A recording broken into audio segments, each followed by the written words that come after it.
하나님 아버지, 오늘 제가 하나님의 말씀을 읽고 묵상할 때 필요한 영의 양식을 주시기 위해 성령님께서 이 시간에 함께해 주시길 간구합니다.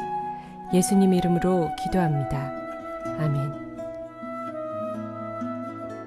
오늘 우리에게 주시는 하나님의 말씀입니다.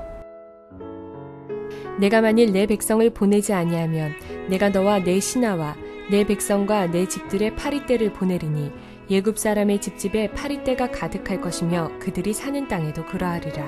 그날에 나는 내 백성이 거주하는 고센 땅을 구별하여 그곳에는 파리가 없게 하리니 이로 말미암아 이 땅에서 내가 여호와인 줄을 내가 알게 될 것이라. 내가 내 백성과 내 백성 사이를 구별하리니 내일이 표징이 있으리라 하셨다 하라 하시고, 여호와께서 그와 같이 하시니 무수한 파리가 바로의 궁과 그의 신하의 집과 예굽 온 땅에 이르니 파리로 말미암아 그 땅이 황폐하였더라. 바로가 모세와 아론을 불러 이르되 너희는 가서 이 땅에서 너희 하나님께 제사를 드리라. 모세가 이르되 그리함은 부당하니이다.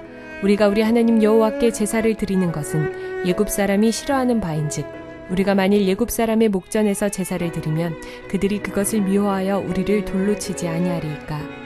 우리가 사흘길쯤 광야로 들어가서 우리 하나님 여호와께 제사를 드리되 우리에게 명령하시는 대로 하려 하나이다. 바로가 이르되 내가 너희를 보내리니 너희가 너희의 하나님 여호와께 광야에서 제사를 드릴 것이나 너무 멀리 가지는 말라. 그런즉 너희는 나를 위하여 간구하라. 모세가 이르되 내가 왕을 떠나가서 여호와께 간구하리니 내일이면 파리떼가 바로와 바로의 신하와 바로의 백성을 떠나려니와 바로니 이 백성을 보내어 여호와께 제사를 드리는 일에 다시 거짓을 행하지 마소서 하고, 모세가 바로를 떠나 나와서 여호와께 간구하니 여호와께서 모세의 말대로 하시니 그 파리떼가 바로와 그의 신하와 그의 백성에게서 떠나니 하나도 남지 아니하였더라. 그러나 바로가 이때에도 그의 마음을 완강하게 하여 그 백성을 보내지 아니하였더라. 사랑하는 성도 여러분, 평안하셨습니까? 오늘도 주님께서 주시는 말씀과 함께 복된 하루를 열어가시기 바랍니다. 오늘 우리에게 주실 하나님의 말씀은 출애굽기 8장 21절에서 32절 말씀입니다. 이제 셋째 재앙이 끝나자 하나님께서는 넷째 재앙 파리 재앙을 내리십니다. 이 파리 재앙을 내릴 때 하나님께서는 특별히 다르게 한 것이 하나 있었습니다. 지금까지는 이스라엘이 사는 지역과 애굽이 사는 지역과 따로 구분시키지 않았었습니다. 성경에 그것이 표현되지 않았습니다. 그런데 이번에 재앙서부터는 바로 이스라엘 사람들이 사는 지역에는 그 재앙을 내리지 않고 애굽 사람들이 사는 지역에만 이 재앙을 내리신다고 기록이 되어 있습니다. 이것이 무엇을 말해줍니까? 이제 지금 하나님께서 이게 내리시는 재앙은 단순한 재앙이 아니라 바로 하나님의 구원 역사를 위한 재앙이라는 것을 말해주고 있는 것입니다. 이제 나중에 보면 알겠지만은 바로가 이 파리 재앙을 통해서는 어느 정도 마음 강팍했던 마음을 좀 누그러뜨립니다. 그래서 너희가 한번 하나님께 제사를 드리러 나가라고 얘기를 합니다. 지금까지 그런 말을 한 번도 안 했었습니다. 그런데 사실 파리의 재앙이라는 것은 실제적 고통을 주는 그런 재앙은 아니었습니다. 그럼에도 불구하고 바로가 이런 마음을 먹었다는 것은 이 재앙이 지금 이스라엘에 사는 고센 땅 지역에 내리지 않았다는 것을 알았기 때문입니다. 이 얘기는 지금 계속해서 내리는 심판과 재앙이 단순하게 일어나는 기적이나 이런 것들이 아니라 어떤 초자연 현상이 아니라 바로 정말 모세와 아론 히브리 민족이 믿는다는 그 여호와 하나님에 의한 능력이라는 것을 지금 바로가 어느 정도 감지하고 있다는 것을 말해줍니다. 그래서 결국은 바로가 그렇게 마음을 누그러뜨리게 된 것입니다. 이제부터는 하나님께서 확실하게 내가 지금 모든 이적과 심판과 재앙을 하고 있는 것은 바로 구원의 역사를 하고 있다는 것을 선포하시는 것입니다. 그렇기 때문에 너희가 반드시 이스라엘 백성을 내놓지 않으면 더 큰 징계를 받는다는 것을 바로에게 설명하고 있는 것입니다. 근데 여러분, 지금 네 번째 재앙이 무엇입니까? 파리떼를 하나님께서 몰고 오는 것입니다. 근데 우리가 생각할 것은 도대체 파리떼가 무슨 의미가 있기에 하나님께서 이걸 보내셨을까 하는 것입니다. 사실 그렇습니다. 이 애굽 백성들은 파리떼뿐만 아니라 모든 곤충들도 신으로 형상하고 우상으로 만들 만큼 그들에게 있어서는 삶의 주변에 일어나는 모든 것들이 자신들의 다 우상이고 신이었습니다. 우리가 생각할 때는 곤충과 같은 미미한 존재인데도 불구하고 그들이 신으로 삼았다는 것은 그만큼 세상이 우리가 보기에는 아무것도 아닌 존재도 의지하고 그것을 신으로 숭상할 만큼 실제로는 약하다는 것을 말합니다. 하나님께서는 바로 너희가 그렇게 약한 존재라는 것을 지금 심판을 통해서 가르쳐주고 있는 것입니다. 여러분, 이 얘기가 나중에 예수님 때 와서 보면은 예수님이 귀신을 내쫓을 때에 그 당시 바리새인들이 예수님 비판하려고 무엇을 말하냐면 저 예수라는 사람이 바알세불의 힘을 얻어서 귀신을 내쫓는다고 말합니다. 왜 바알세불의 힘을 얻는다고 말하냐면 바알세불의 뜻이 파리떼의 대왕이란 뜻입니다. 즉 모든 가나안 사람들이 믿고 있었던 신 가운데서 바알세불, 즉 파리떼의 왕이라는 그 신을 믿고 있었다는 것입니다.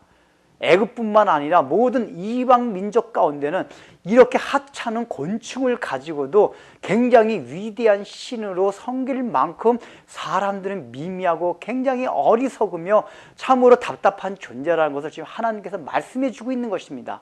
로마서에서 바울이 말한 바와 같이 사람들이 마음이 어두워지니까 그 이후로 모든 금수의 형상을 하나님의 형상으로 만들어서 섬긴다고 한 그 말씀이 이루어지고 있는 것입니다.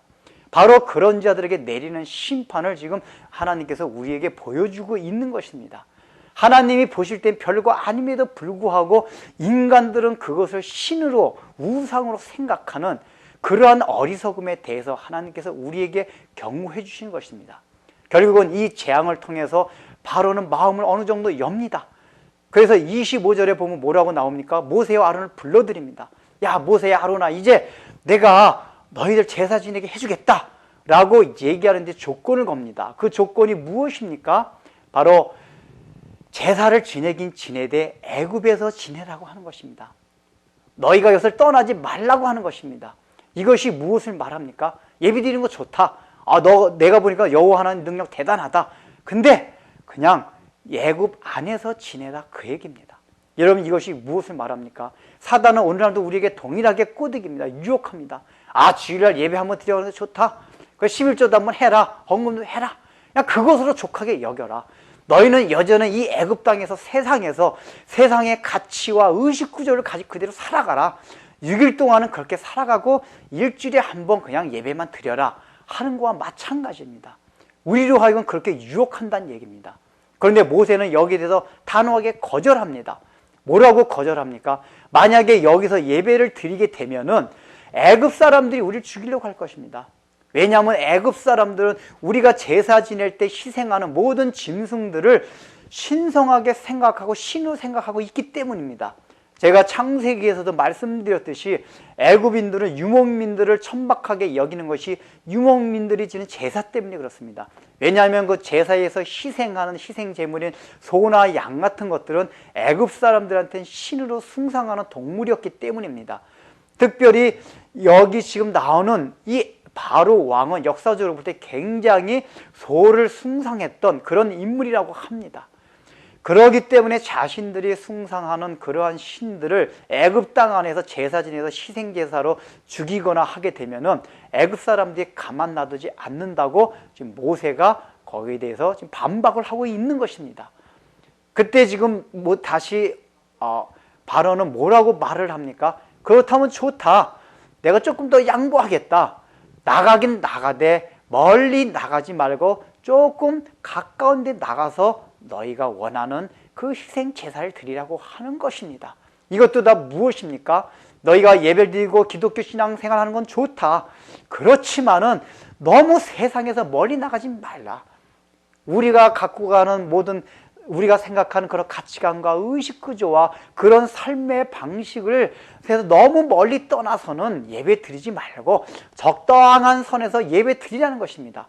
너무 깊이 빠지지 말라는 것입니다. 신앙생활을 하긴 하되 깊이 들어가지 말고 어느 정도 관망을 하면서 그저 일주일에 한 번 정도 예배 드린 것으로 족하게 생각하면서 신앙생활을 하라는 것입니다.